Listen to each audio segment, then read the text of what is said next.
আপনার নাম? বিজয় সরকার। আপনার ঠিকানা? হাঁসখালি। হাঁসখালি কোথায়?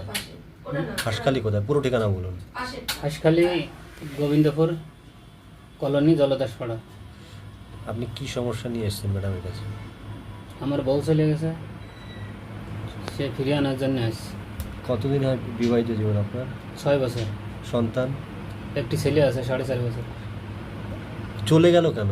লাস্ট কি অশান্তি হয়ে চলে গেল? কোনো অশান্তি না, আমি তো বাড়িতে থাকি না, বাইরে থাকি। আচ্ছা, আপনি বাইরে থাকেন আর স্ত্রী চলে গেল বাপের বাড়ি, কোনো সমস্যা অশান্তি না, কিচ্ছু নেই? অশান্তি না, আমি বাড়িতে লোক নাই তো, হ্যাঁ। শ্বশুর বাড়িতেই থাকতো।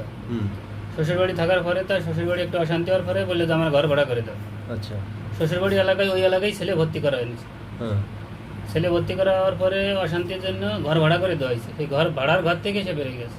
আচ্ছা, এখন আপনি ম্যাডাম বাবলি মুখার্জির কাছে এসছেন, কি আবেদন আপনার? আবেদন আমার ছেলে সন্তানকে ফিরিয়ে আনার জন্য আসছে। ছেলে সন্তান যাতে ফিরে আসে তার জন্য এসছেন আপনি। তা আপনার স্ত্রী আপনার নামে কোনো কেস টেস কিছু করেছে? না। আপনি কিছু করেছেন? না।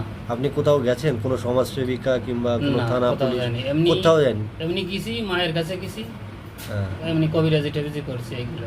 আর এমনি কোনো সমাজসেবিকা, না, কোথাও কোনো যাইনি। থানা পুলিশ কিচ্ছু করেননি কিচ্ছু করেনি। বউ ফিরিয়ে আনার জন্য? আপনি গেছিলেন নিজে বউকে ফিরিয়ে আমি আনতে? বউকে ফিরিয়ে আনতে গেছিলাম 24 তারিখে। কি বললো বউ? 24 তারিখ ফিরিয়েও আনছিলাম, হ্যাঁ। ফিরিয়ে আনার পরে রাখতে পারিনি। কি বলছে? কয় সংসার করবো না। কেন? রিজনটা কি? হুম? মানে কি রিজনটা কি? সংসারটা করবে না, একটা কারণ তো আছে। কয় তোমার সাথে সংসার করবো না। মানে এটাই কথা, ওর এটাই। সংসার করবে না। আপনি চাইছেন যাতে সুষ্ঠুভাবে এখন আবার সংসারটা ফিরে পান, হ্যাঁ, স্ত্রী সন্তান ফিরে পান, তার একটা সুষ্ঠু সুস্থই। সামাজিকভাবে বসে। ঠিক আছে।